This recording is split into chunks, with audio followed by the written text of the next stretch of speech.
오디오북 꿀비 소리 책방. 김동리 단편소설 아버지와 아들.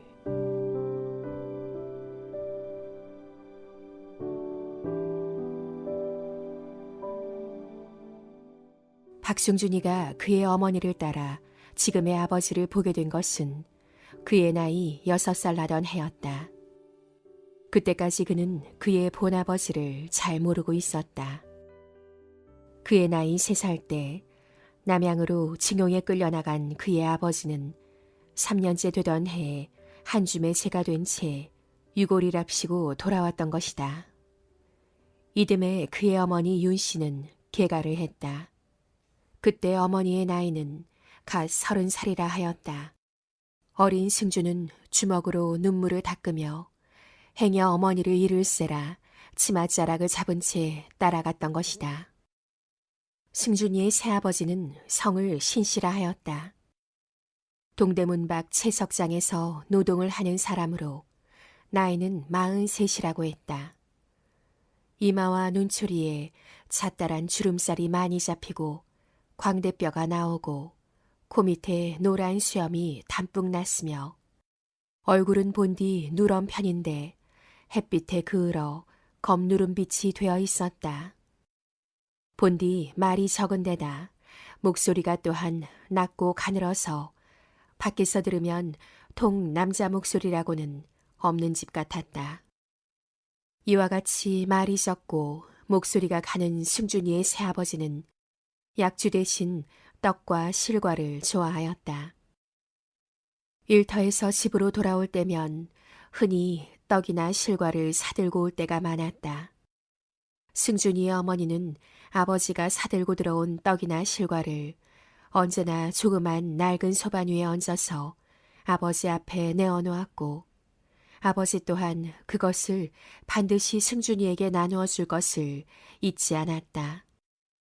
승준이가 혹시 밖에 나가고 없을 땐 승준이의 몫을 접시에 남겨두었다가 내어주곤 하였다. 실과 가운데서도 아버지가 제일 좋아하는 것은 참외. 참외 가운데서도 감참외였다. 감참외의 위를 따고 그 주홍빛살을 바라볼 때처럼 즐거운 것은 세상에 없다고 했다. 젊었을 때는 칼 한 자루만 주머니에 넣고 여름 내 참외를 깎아먹고 돌아다니며 놀고 싶을 때도 많았다고 새아버지는 언젠가 웃는 말로 이야기한 적도 있었다. 그렇게 좋아하는 참외것만 그것을 매일 사다 먹을 수는 없었다. 원서동 막바지 산기슭 밑에 손수 흙과 돌로 쌓아 올려 만든 조그만 오막 속에 사는 그들의 살림 형편으로는 군것질을 매일 할 수도 없는 노릇이었다. 푼돈이 모자라는 날은 가끔 조그만 참외를 한 개씩만 사들고 와서 얘따, 이거 먹어라 하고 그것을 승준이에게 주고는 하였다. 승준이가 어린 마음에도 미안한 생각이 들어서 아니에요 하고 고개를 흔들면 아버지는 그 샛노란 이틀을 드러내어 싱긋이 웃으며 주머니에서 칼을 내어 맛나게 깎아서는 한 점 베어 맛을 본 뒤 끝내 승준이의 손에 들려주곤 하였다. 어머니는 아버지가 일을 나가고 없을 때마다 너 새아버지 애를 태웠다가는 고대 쫓겨나고 만다. 이런 말을 몇 번이나 일러주었다. 승준이의 어린 마음에는 어머니의 곁에서 쫓겨난다면 죽는 것과 같았기 때문에 어떻게 해서든지 새아버지의 애를 태워드려서는 안 되리라고 결심하였다. 그래서 처음은 어떻게 하는 것이 아버지의 애를 태워주는 겐지 그것을 몰라서 아버지의 눈치만 살피게 되었다. 그리고 아버지가 시키는 일이면 무엇이든지 하리라고 결심하고 있었다. 그러나 새아버지는 처음 얼마 동안 승준이에 대해서는 통 참견을 하지 않았다. 적어도 승준이의 눈에는 그렇게 보였다. 거의 이름을 부르는 일도 없었고 심부름을 시키는 일도 없었다. 욕을 하거나 때려주는 일은 더욱이 없었다. 그것이 승준이에게는 여간 걱정이 아니었다. 그것은 새아버지가 자기를 마음속으로 꺼려하고 있기 때문이라고 믿어졌기 때문이었다.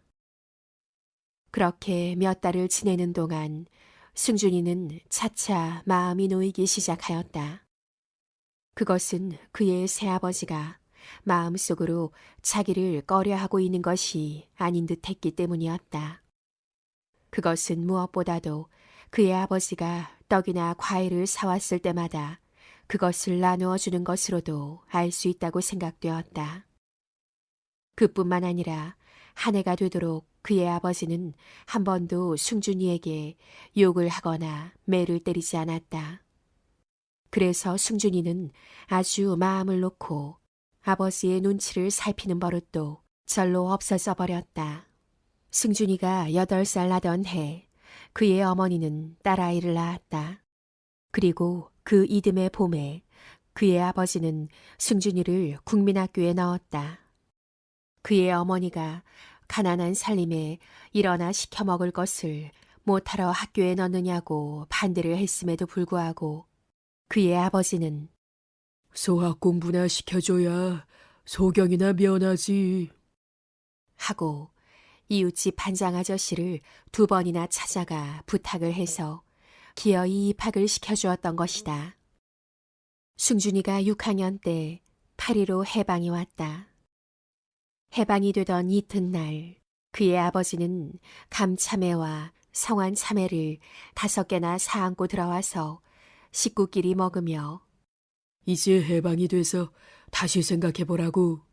그때 내가 임자 말만 듣고 입학을 안 시켰으면 지금 얘가 어떻게 되겠나. 하고 즐거운 낯빛으로 어머니에게 말했다. 어머니도 역시 즐거운 얼굴로 하기야, 워낙 우리 힘이 달려서 그렇지 나도 몰라서 그런 건 아니어요. 하고 대답하자 아버지는 흐뭇한 낯으로 이제 해방은 됐겠다. 공부만 잘해라. 하고 의미 있는 듯이 승준이를 건너다 보았다. 이듬해 봄, 승준이는 국민학교를 졸업하자 중학에 들어가고 동생 순이는 국민학교에 입학을 시켰다. 그때도 어머니가 품팔이에서 사는 사람이 무슨 힘으로 저것들 공부를 다 시켜낸다. 승준이는 힘이 세니까 아버지 일이나 거들지. 하고 볼멘 소리를 하였으나 그의 아버지는 아무런 대꾸도 하지 않았다. 그때 승준이는 14살이었다. 아버지가 만약 중학은 그만두어라 한다면 어쩌나 하고 가슴이 조마조마하였으나 끝내 입을 열지 않고 있던 그의 아버지는 기안까지 수속금을 꾸려다 주었다. 승준이가 16살 나던 해 그의 6.25가 터졌지만 봄에 그의 어머니가 세상을 떠났다. 어머니의 나이는 겨우 42살이었다. 심장병이라 하였다. 승준이는 고등학교 2학년이었고 순녀는 11살에 국민학교 4학년 때였다. 그의 아버지는 그의 어머니의 초상을 치르자 한 보름 동안이나 시름시름 앓으며 자리에서 일어나지 못했다. 순녀는 어머니의 초상 이래로 학교를 쉬고 있었다. 승준이는 차라리 자기가 쉬고 순녀를 학교에 보내고 싶었으나 그의 아버지와 순녀 자신이 반대하였다. 거기엔 승준이가 집안에서뿐 아니라 학교에서도 많은 책망을 받고 있는 우등생이란 이유도 있었겠지만 그보다 그가 장차 집을 책임져야 할 처지에 있다는 것이 더 중요한 이유인 듯했다. 승준이도 자기가 장차 아버지와 순녀를 어떻게 해서든지 책임지리라고 각오가 있었기 때문에 하는 수 없다고 생각하였다. 아버지가 자리에서 일어나자 순녀는 다시 학교로 나갔다. 그러나 그것도 며칠 동안이었다. 아버지가 일터에 나간 지 사흘 만에 다이너마이트 일을 보다가 허리를 다쳐서 남에게 엎혀 들어온 뒤 달포가 지나도록 일어나지 못했기 때문이다. 그동안 승준이는 몇 번이나 의사도 불러오고 약도 써보았으나 병세는 조금씩 오르내릴 뿐 아무런 특별한 효험을 볼 수 없었다. 게다가 식음은 성할 때나 마찬가지로 보다 국한 그릇이라도 끓여야 했었기 때문에 살림은 마를 대로 마르고 빚은 빚대로 불어갈 뿐이었다. 승준이는 학교를 쉬기로 하고 아버지가 나가던 채석장애가 일을 하게 되었다. 뚝심은 아버지만 못지않았으나 일이 익지 않아서 품삯은 더 보잘것이 없었다. 그런대로 새 식구 호구는 그럭저럭 되었으나 아버지의 약을 쓸 수 없는 것이 안타까웠다. 아버지는 아버지대로 고깃국이 먹고 싶다느니 하고 음식 타령을 하였다. 승준이는 승준이대로 저희들이 밥 대신 죽을 먹더라도 일터에서 돌아올 때마다 과실이나 떡이나 엿을 사다 그의 아버지 앞에 들여놓는 것을 잊지 않았다. 그러면서 일반 야간부에 입학하여 학과를 계속하게 되었다. 그것이 6월 초순이었다.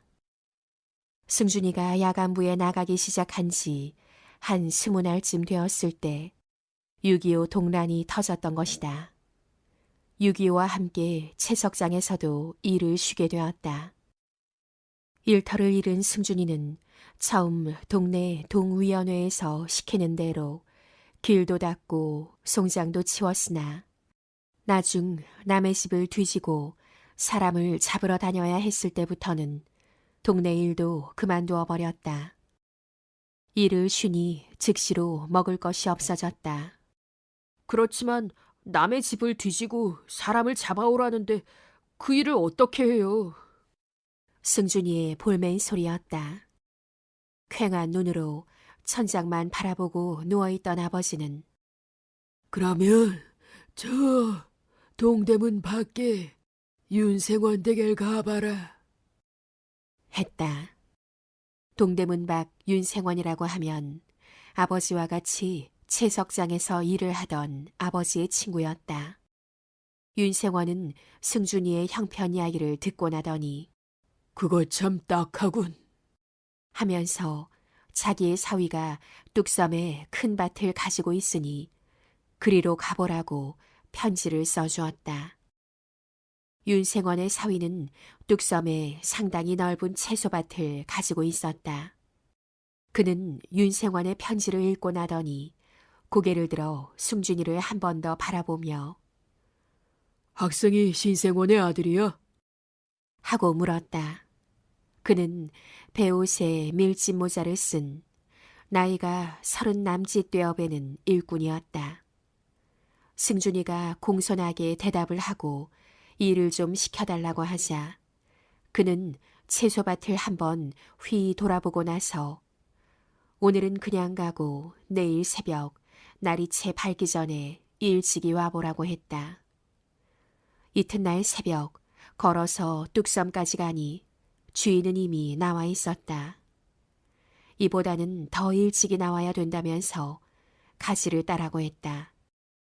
가지밭에 들어서자 승준이의 아랫도리는 이슬에 담뿍 젖어버렸다. 저쪽 참외와 오이가 심어진 밭에서는 주인집 아낙네들이 무슨 일을 하는지 뽀얀 안개 속에 엎드려 있는 것이 보였다. 밭 한가운데를 나누어서 한쪽은 호박, 참외, 오이, 가지 같은 것들이 심어져 있고 한쪽은 열무, 배추, 고추 같은 것들이 심어져 있었다. 참외, 오이, 호박, 가지, 고추 같은 것들은 따내어서 파는 것이 일이었고 무와 배추는 솎아내고 거름을 주어야 하기 때문에 한층 더 고된 일이 아닐 수 없었다. 게다가 승준이는 매일 문 안에 자기 집까지 들어왔다가 나가기 때문에 여간 고단하지 않았다.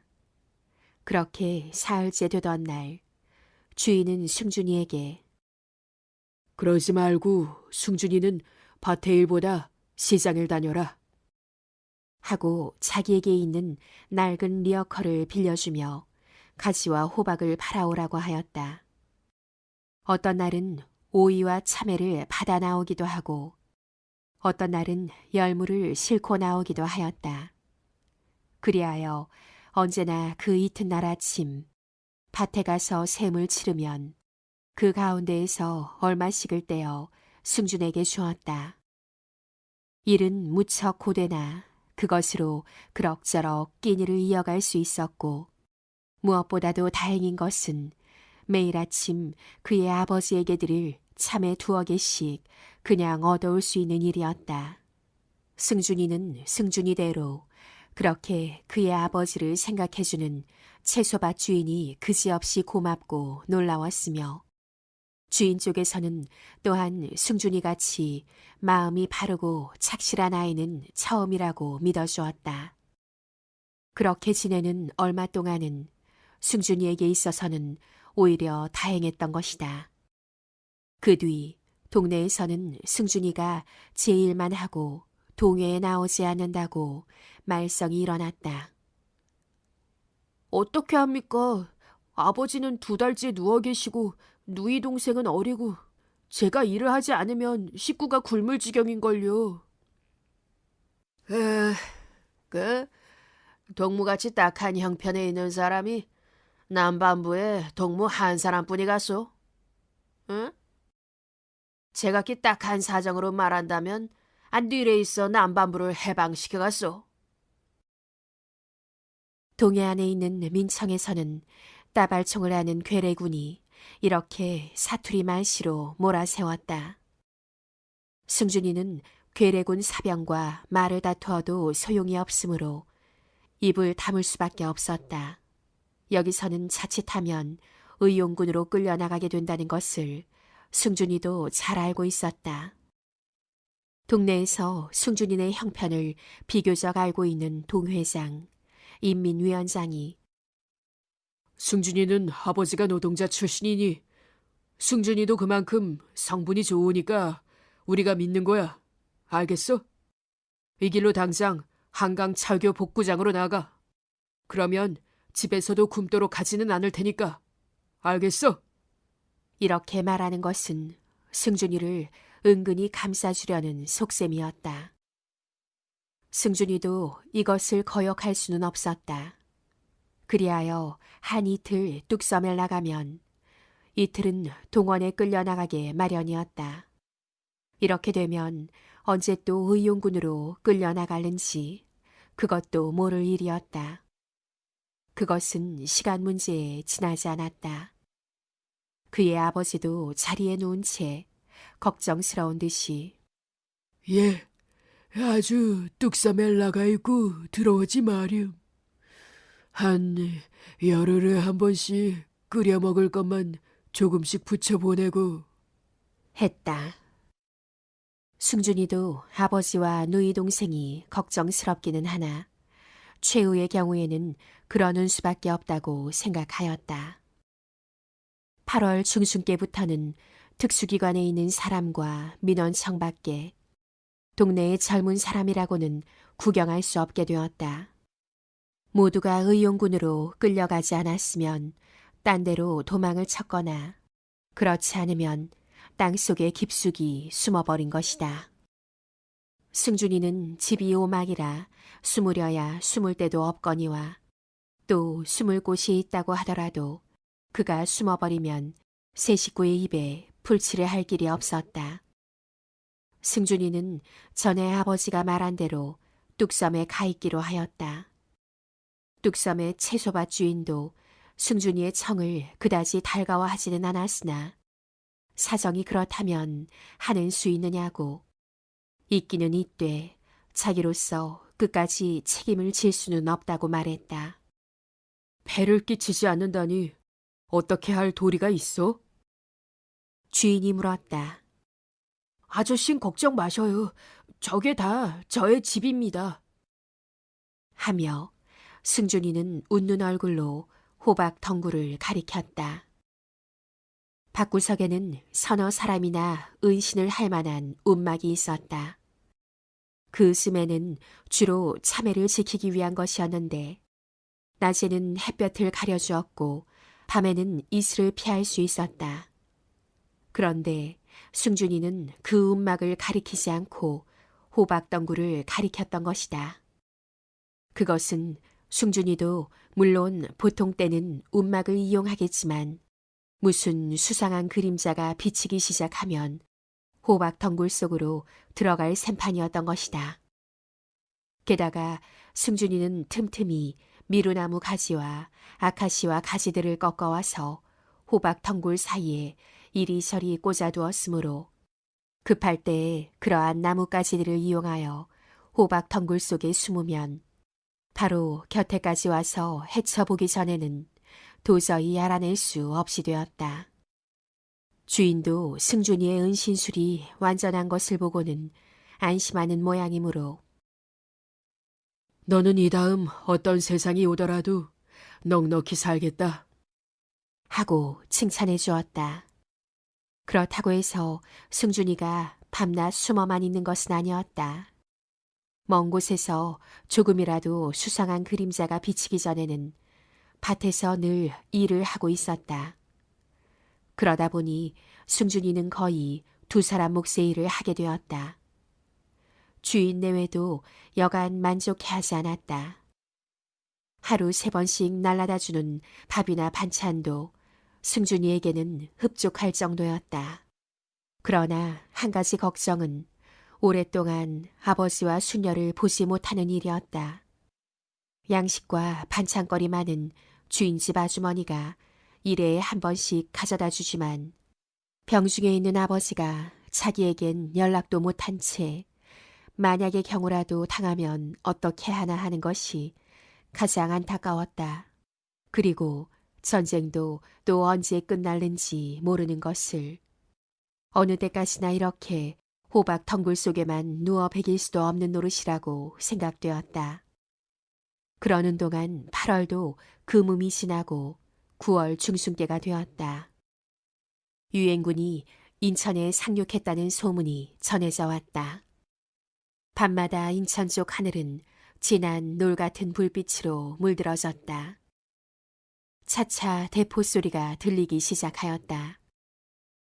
20일께가 되니 벌써 유엔군이 한강을 건넌다는 소문이 들렸다.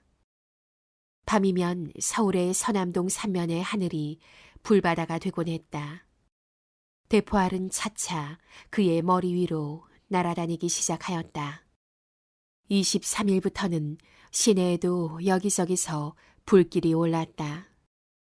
밤이 되니 서울시가 온통 불바다로 화해버린 듯했다. 아버지와 순녀는 어떻게 되었을까? 승준이는 밤이면 불바다가 되는 서울시를 바라보며 눈물을 죽죽 쏟았다. 게다가 식량을 가져간 지도 1회가 넘었으니 마침 포탄을 피하고 불길에 휩쓸리지 않았다고 하더라도 그동안 무엇을 먹고 지낼까? 승준이는 가슴이 터질 것 같았다. 24일 밤, 승준이는 쌀 석대와 그 위에 아카시아 나무 뿌리를 쌓아 얹은 뒤 가볍게 들고 시내로 들어왔다. 승준이는 동대문을 빠져 충신동으로 들어섰을 때부터 무엇인지 자기의 걸음이 잘못된 것 같은 생각이 들었다. 달포 전에 그가 뚝섬으로 나갈 때와는 판이한 것이 골목마다 느껴졌다. 이화동에서 영근동 쪽으로 건너가다가 붙잡혔을 때에는 가슴이 싸늘하였다. 누구야? 하는 날카로운 목소리와 함께 검은 그림자 둘이 그의 곁으로 다가왔다. 누구야? 손들어! 검은 그림자는 총을 겨누며 가까이 다가왔다. 승준이는 자루를 쥔 채 손을 들었다. 손에 든 건 뭐야? 약이야요. 승준이의 울음 섞인 목소리였다. 약이 뭐야? 이리네. 아버지 약이야요. 아버지가 죽어가고 있어요. 어쩜 벌써 죽었을 거예요. 총을 맨 자는 그냥 서 있고 다른 작자가 자루를 끌렀다. 이게 뭐야? 하고 아카시아 뿌리를 집어들었다. 그게 아버지 약이야요. 소독나무 뿌리야요. 승준이의 두 볼에는 눈물이 번질번질하였다. 그자는 아카시아 뿌리를 먼저 승준이의 발 앞에 집어던졌다. 그러고는 쌀자루도 처음엔 아까운 듯이 가지고 있더니 어떻게 생각했는지 그냥 던져주며 어서 가! 했다. 한번 위험한 고비를 지나고 나니 용기가 솟았다. 다음엔 붙잡히더라도 지금 막 이화동에서 조사를 받았다고 말하면 통과되기가 쉬우리라 믿었기 때문이었다. 그리고 아버지가 죽어간다고 하면 아무리 괴뢰군이라 하더라도 놓아주리라 생각했던 것이다. 그러나 원서동에서는 형편이 좀 달랐다. 그는 원서동 큰 골목어귀에서 붙잡히자 이내 동해 사무소 가까이 있는 어떤 낯선 집으로 끌려 들어갔다. 큰 집이었다. 사랑채 뒤를 돌아가니 지하실이 있었다. 깜깜한 어둠 속 그 속으로 그는 끌려 들어갔다. 이미 먼저 들어온 사람들이 있는 모양이었으나 처음엔 그저 눈이 빼인 것 같은 어둠 속이라 무엇이 무엇인지 정신이 갈피를 잡을 수 없었다. 1시간쯤 지나니 대략 20명쯤 되는 사람이라고 짐작이 되었다. 12시쯤 되어 문 여는 소리가 나더니 당장 이리 나와! 하는 소리가 들렸다. 그러자 5, 6명이나 되는 사람이 기침을 하며 밖으로 나갔다.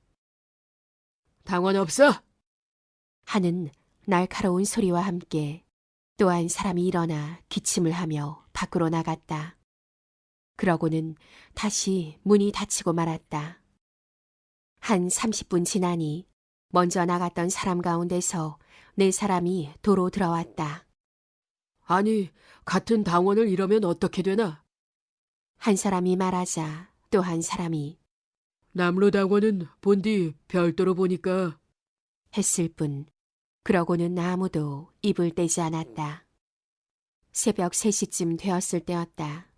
문 여는 소리가 나더니 한 사람씩 밖으로 나와! 하는 소리가 들렸다. 아무도 먼저 일어나는 사람이 없었다.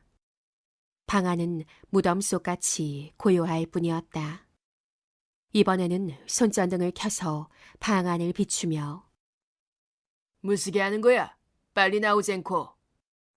하더니 다시 당원부터 먼저 나와!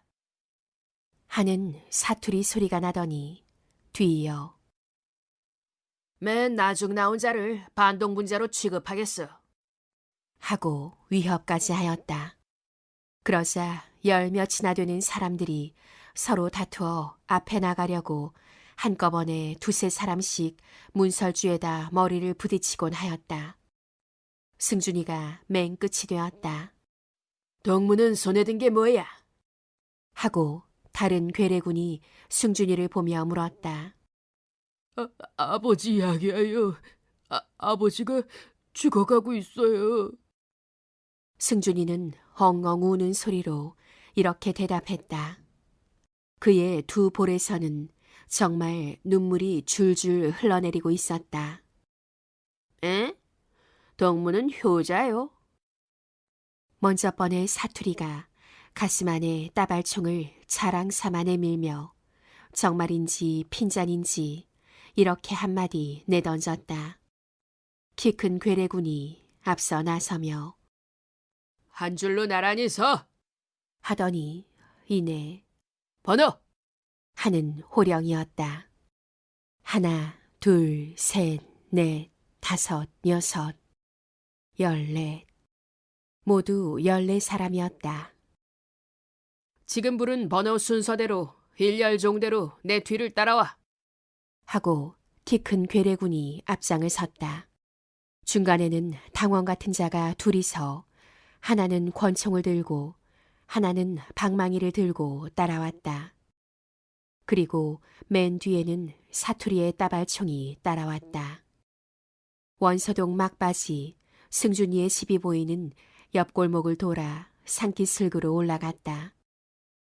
산등성이를 한 50m나 올라가 조금 펑퍼짐한 자리에 일렬로 가서 앉으라고 했다. 여기서 동무들 신분 조사를 하겠어. 조사한 결과에 따라서 각각 동무들 원하는 대로 보내주겠으리.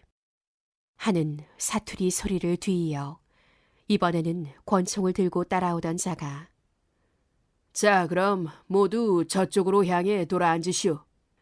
하고 산골짜기 쪽을 가리켰다. 일동은 무슨 주문에나 걸린 것처럼 산골짜기 쪽을 향해 돌아앉았다. 승준이는 아까부터 그의 아버지가 잠을 깨어 그들의 뒤를 따라오고 있는 것이라고 착각을 일으키고 있었다. 그들이 막 그의 집이 보이는 옆 골목을 돌아 산기슭으로 오르고 있을 때 어디선지 수군수군 하는 소리와 함께 개 짖는 소리가 들렸고 그때 잠을 깬 그의 아버지가 기침을 하며 그들의 뒤를 따라오고 있는 것이라고 하였다. 지금 막 산골짜기로 향해 돌아앉으라고 했을 때 그 어두운 산골짜기 아래서 그의 아버지의 기침 소리가 나며 승준아 하고 부르는 소리가 들린 것과 같은 순간에 버러럭 하는 따발총 소리가 났다고 기억되었다. 승준이는 골짜기로 굴러떨어지고 있었다. 산등성이에서는 아직도 와글와글 하는 사람 소리가 들려왔다. 승준이는 총알이 그의 왼쪽 귀 끝을 스쳐갔다고 느껴졌다. 그는 골짜기에서 그냥 구르듯이 산기슭 아래로 미끄러져 내려갔다. 승준이의 집은 다행히 바로 산기슭 밑이었다. 그는 가만히 방문을 열었다. 순녀야, 승준이의 가는 목소리였다. 어서 들어오너라. 그의 아버지는 눈을 뜬 채 누워 있었다. 순녀는 어느덧 일어나 앉았다. 승준이는 두근거리는 가슴을 누르며 가만히 경과 이야기를 했다. 괴뢰군이 그의 뒤를 밟아서 따라오고 있는 듯 했기 때문이었다. 아버지, 나 우선 이웃에 어디 숨을 데 없겠어요?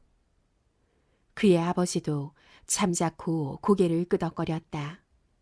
그러고는 조금 있더니 순녀를 저쪽 조합집에 보내서 사정해봐라. 했다. 순녀가 나갔다. 개 짖는 소리가 났다. 어느덧 순녀가 붙잡히지 않았나 하고 그동안에도 승준이는 겁이 더럭 났다. 그러나 순녀는 무사히 돌아왔다. 오빠 보내래.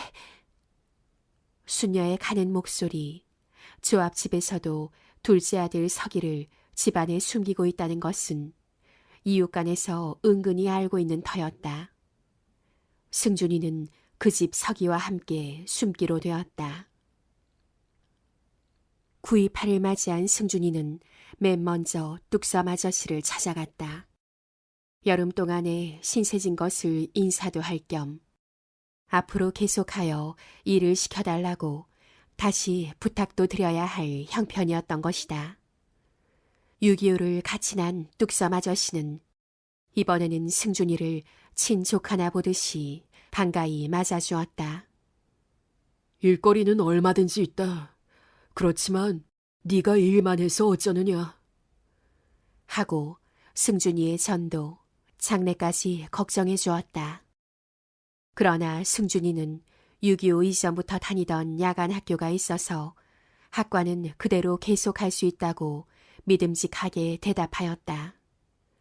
그리하여 그는 또 6.25 때와 같이 뚝섬 아저씨네 리어커를 빌려서는 무와 배추를 실어 내다 팔고 이익의 일부를 나누어 가지게 되었다. 그 일은 김장 때까지 계속되었다. 그러나 또다시 걱정거리는 유엔군이 도로 후퇴를 한다는 소문이었다. 12월 초순께부터 슬금슬금 남쪽으로 내려가는 사람들이 늘어갔다. 12월 열흘께나 되니 기차로, 배로, 트럭으로 비란의 행렬은 그칠 줄을 몰랐다. 열흘에서 20날께까지가 한 곱이었다. 벌써 크리스마스 전날부터는 서울 안이 횡댕그렁해졌다. 6.25 때 죽을 고비를 넘긴 숭준이라 이번에는 자기도 어떠한 일이 있든지 기어코 남아 하리라 결심하였다. 그러나 정작 떠나겠다고 생각하니 아득하였다. 돈이 없거니와 남쪽에 연고자가 없는 것은 오히려 둘째 문제라 하였다. 병들어 누워있는 아버지가 문제였다. 아버지는 처음부터 자기 걱정은 말고 어서 수녀나 데리고 떠나가라고 했지만 자리에서 잘 일어나지도 못하는 병든 아버지를 혼자 두고 떠나간다는 것은 차마 할 수 없는 노릇이었다. 더욱이 식량과 연료도 자기가 떠나면 며칠 가지 않아 떨어질 것이요. 또 설사 있다고 하더라도 누가 밥을 지어주며 병을 돌봐줄 것인가. 나중 아버지는 승준이가 자기로 말미암아 애를 태우며 떠나지 못하는 것을 보자 정 그러면 순녀를 자기에게 남겨두고 떠나라고 했다. 그러나 승준이로서는 그것도 할 수 없는 노릇이었다. 온 동네가 다 비는데 순녀가 있은들 어디 가서 무슨 재주로 식량과 연료를 구해온단 말인가. 연료는 혹시 남겨두고 떠난 사람들이 있으니 그것을 어떻게 돌려 쓴다 하더라도 식량을 남겨두고 떠나는 집은 좀처럼 있을 것 같지 않았다. 또 있다고 한들 어린 수녀가 무슨 재주로 그것을 꺼내올 수 있단 말인가. 수녀를 두고 간다면 아버지와 수녀마저 굶겨 죽이고 말 것이라고 승준이는 생각하였다. 리어카에 남아 아버지를 태워서 자기가 밀고 가는 대로 가보리라고 결심한 것은 26째 날이었다. 그 길로 승준이는 뚝섬으로 뛰어갔다. 그러나 뚝섬 아저씨네 집에서는 이미 21날 떠나버렸고 2개나 있던 리어카도 다 어디로 갔는지 빈 뜰에는 무시래기만 이리저리 흩어져 있을 뿐이었다. 그것을 본 승준이는 순간 무서운 생각이 들었다. 동시에 진작 리어커를 하나 빌려다 두지 않았던 자기 자신이 밉고 원망스러워 견딜 수 없었다. 그는 처음부터 최악의 경우에는 리어커에라도 아버지를 태워가리라 하는 생각이 없었던 것은 아니다. 그러면서도 그러한 최악의 경우가 오지 않기를 바라던 나머지 그 리어커마저 손에 넣지 못하고 말았던 것이다. 언제나 불행한 환경 속에서도 희망과 용기를 잃지 않던 승준이도 섣달 금음께에는 거의 암담한 절망 상태에 빠졌다. 마지막으로 신문사를 찾아가 호소할 결심을 한 것은 정월 초하루 날이었다. 그때는 이미 서울 포기도 결정적으로 되어 있었다. 승준이의 사정 이야기를 대강 들은 신문사의 아저씨는 저녁 때 다시 와보라고 말했다. 승준이는 저녁 때까지 신문사에서 떠나지 않았다. 그러자 다시 내일 아침에 와보라고 했다.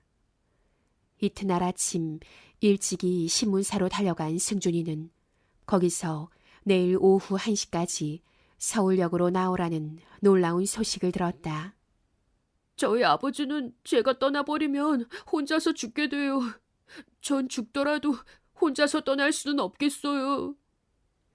승준이의 두 눈에서는 또 눈물이 흘러내렸다. 그렇지만 어떡하니? 서울역까지만 모셔오란 말이야. 기차에 타는 건 내가 책임지고 말해줄 테니까. 그럼 전 아저씨만 믿겠어요. 저의 동생도 있어요. 11살 난 계집애예요. 글쎄, 서울역까지만 나오래도. 그럼 아저씨만 믿겠어요. 승준이는 그제야 한숨을 내쉬며 집으로 돌아갔다. 서울역까지는 아버지를 업고 나갈 수 있다는 자신이 들었기 때문이었다. 승준이가 집에 들어가자 아버지와 순녀는 겁에 질린 듯한 퀭한 두 눈으로 그를 쳐다보았다. 오빠, 안 가? 순녀의 가늘게 떨리는 목소리였다. 아버지도 걱정스러운 듯한 얼굴로 승준이를 쳐다보았다. 아버지, 이제 됐어요. 승준이는 힘있는 목소리로 먼저 이렇게 말을 시작했다. 그러자 순녀는 기쁜 낯으로 방긋이 웃어 보이며 벌써 여러 날 전부터 꾸려두었던 보따리들을 어루만졌다. 그러나 아버지는 도로 천장만 쳐다보고 누워만 있더니 내가 어떻게 간단 말이냐? 하고 힘없이 중얼거렸다. 서울역까지만 모시고 나오랬어요. 염려 마셔요. 승준이는 단호한 결의를 가진 얼굴이었다. 이튿날 아침 일찍이 승준이와 순녀는 짐을 하나씩 가지고 역으로 나갔다. 그리하여 순녀는 거기서 그것을 지키고 있게 하고 승준이는 혼자서만 또 한 번 짐을 메어다 날랐다. 세 번째는 아버지를 업어갈 차례였다. 아버지, 염려 마세요. 승준이는 아버지를 안아 일으키며 또 한 번 다지었다.